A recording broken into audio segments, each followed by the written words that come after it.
विवाह का निकालिएगा शब्दकोश में आपको मिलेगा। हम शब्दकोश में पढ़े विवाह का अर्थ क्या होता है।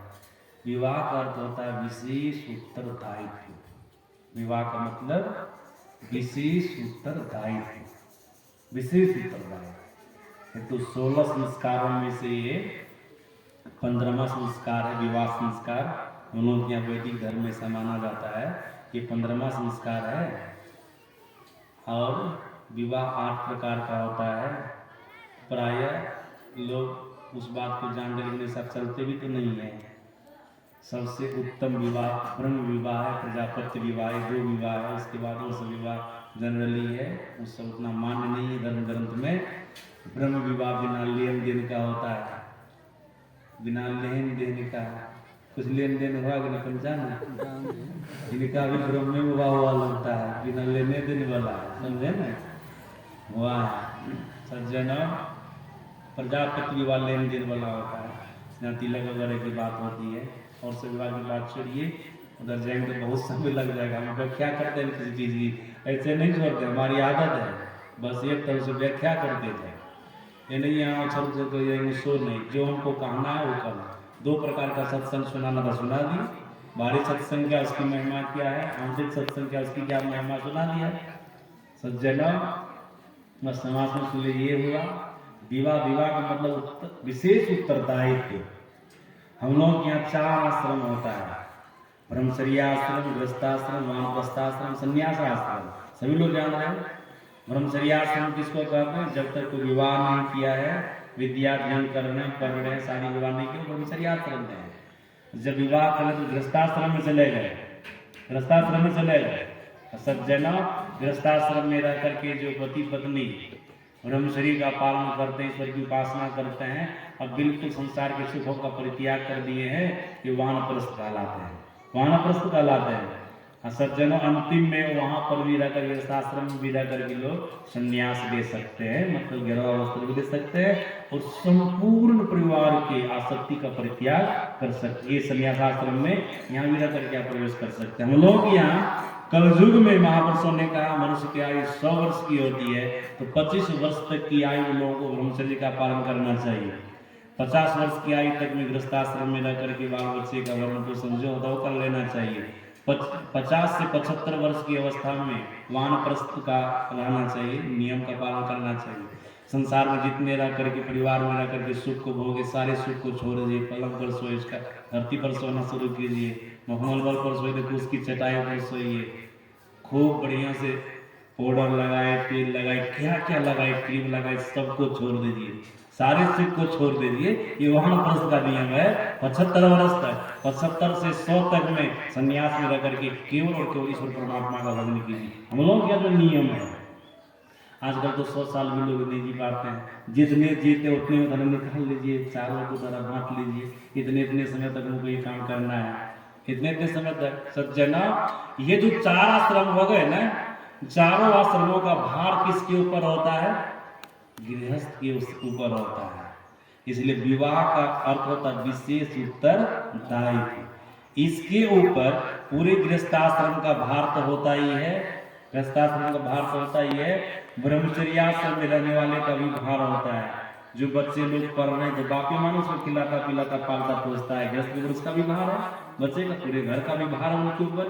गृहस्थ का भार तो यही है, ब्रह्मचर्याश्रम वाले का भी भार है। पहले जो ब्रह्मचर्याश्रम में रहते थे ना, वो सब भी भिक्षा मांग कर खाते गुरुकुल में रहते थे, ज्यादा गृहस्थ के न मांगने के लिए वही खिलाता था। ये तो अपना भरण पोषण गृहस्थ करवे करता है, ब्रह्मचर्याश्रम वाले का भी भरण पोषण करता है। साथ साथ जो वानप्रस्थ में चला गया है तो संसार के सभी कामों को छोड़ दिया है, पति पत्नी दोनों मिलकर के सारे सुख को छोड़ करके ईश्वर का भजन कर रहे हैं। ईश्वर का भजन उसको कौन खिलाता पिलाता है, बूढ़ा बूढ़ी को वही ना गृहस्थाश्रम वाला खिलाता है ना, गृहस्थाश्रम वाला। फिर साधु सन्यासी को कौन खिलाता है, हम लोग साधु सन्यासी महात्मा को कौन खिलाता है, गृहस्थ ने खिलाता है। अभी आए तो कौन खिलाएगा, अभी लोग कोई खिलाइएगा, पंचानंद खिलाएगा, खिलाएगा गृहस्थ खिलाएगा। तो सन्यासी का भी भार गृहस्थी के ऊपर होता है। सन्यासी भी बढ़िया बढ़िया गाड़ी पर चढ़ता है, बढ़िया भोजन खाता है, बढ़िया घर में रहता है, बढ़िया कपड़ा पहनता है, कुछ रुपया पैसा तो कौन देता है उसको, गृहस्थ न देता है। इसलिए कहा जाता विवाह का अर्थ था विशेष उत्तरदायित्व। विवाह करने वाले के ऊपर विशेष उत्तरदायित्व गृहस्थ बना है ना, विशेष उत्तरदायित्व हो जाता है। अब इनका जीवन पवित्र होना चाहिए। अगर इसका जीवन खराब हो जाएगा ना तो सबका जीवन खराब हो जाएगा। गाड़ी का जब इंजन खराब होगा तो डिब्बा रहेगा, इंजन उल्टेगा तो डिब्बो उलट जाएगा। आप लोग इंजन है, सबका भार आप लोगों के ऊपर है, गृहस्थ के ऊपर है। आपका जीवन खराब होगा ना तो सभी का जीवन खराब हो जाएगा। ब्रह्मचर्य आश्रम वाले का भी जीवन खराब होगा, वानप्रस्थ वाले का भी, गृहस्थ का तो खराब हो ही गया, सन्यासी का भी जीवन खराब हो जाएगा, बर्बाद हो जाएगा। इसलिए गृहस्थाश्रम में प्रवेश करने वाले का जीवन बिल्कुल परम पवित्र होना चाहिए, परम पवित्र। 5 पापों में से एक भी पाप नहीं कीजिए, आप कीजिएगा उसका प्रभाव सबके ऊपर पड़ जाएगा, उसका असर सबके ऊपर पड़ जाएगा। इसलिए आपका जीवन बिल्कुल परम पवित्र होना चाहिए।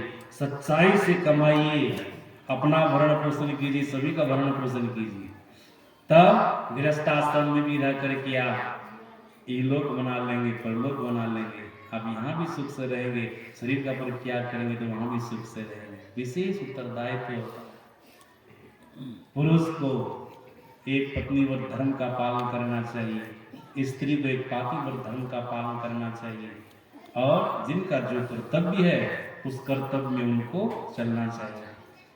पानी भरने के समय में अग्नि को साक्षी रख करके, ईश्वर को साक्षी रख करके जो आप प्रतिज्ञा लिए हैं, पुरुष हैं प्रतिज्ञा लिए हैं, अपनी पत्नी का भरण पोषण करेंगे जब तक शरीर रहेगा, जब तक शरीर रहेगा। स्त्री हैं प्रतिज्ञा लिए हैं कि अपने पति की हर तरह से सेवा करेंगे, वो करते रहिए। फिर आपके यहाँ सास ससुर है, उनकी सेवा कीजिए। परिवार के और सदस्य लोग हैं, उनका सम्मान कीजिए, उनका आदर कीजिए। फिर माता पिता हैं, उनका सम्मान कीजिए, उनका आदर कीजिए। ये सब कर रहे हैं ना, अब 5 पापों से अपने आप को बचा करके रख रहे हैं। गृहस्थाश्रम में भी कोई खराब वाली बात नहीं है, याद रखिएगा।